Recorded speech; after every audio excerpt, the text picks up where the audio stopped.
কিছু হবে না, কিছু না কিছু না বাবা। কিছু না করবো না।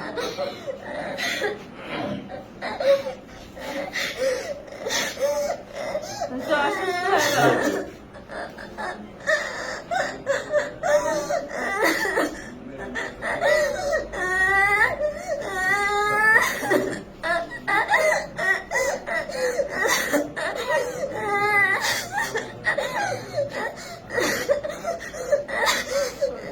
আচ্ছা আম্মু, তুমি কেঁদো না। তুমি একেবারে ছোট মানুষ। তোমার বয়স যদিও বলছে 13, আমার কাছে মনে হচ্ছে তোমার বয়স আরো কম হবে। তুমি আসলে বুঝে উঠতে পারো না ওদের ষড়যন্ত্র। আল্লাহ তাআলা তোমার ভবিষ্যৎ ইনশাআল্লাহ সুন্দর করবেন। তুমি আবার পড়াশোনা করবা, তুমি সুস্থ হও। রাখছিলাম হারায় গেছে, পরে আমি বানায় নিচ্ছি তো সেজন্য একটু বেশি বয়স। না না, আসলে ক্যামেরায় আপনারা বুঝতে পারছেন না হয়তো, ও কিন্তু একেবারে ছোট মানুষ। হ্যাঁ, একেবারে ছোট মানুষ।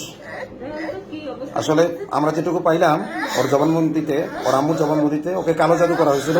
চকলেট, মিষ্টি জাতীয় জিনিস, চকলেট ইত্যাদির মাধ্যমে কালো জাদু করে ওকে এটা করা হয়েছে। আম্মু ঠিক আছে, ঠিক আছে, তুমি কাঁদো না আম্মু। আচ্ছা ওকে, আপনি ভালো মতো ধরেন। ঠিক আছে, তুমি কাঁদো না আম্মু। তুমি এটা ন্যায় বিচার পাবা ইনশাল্লাহ, তুমি ন্যায় বিচার পাবা। তুমি ন্যায় বিচার পাবা। আমি তোমার বাবার মতো ইনশাল্লাহ তোমার ন্যায় বিচার আমি আদায় করে দেবো ইনশাল্লাহ।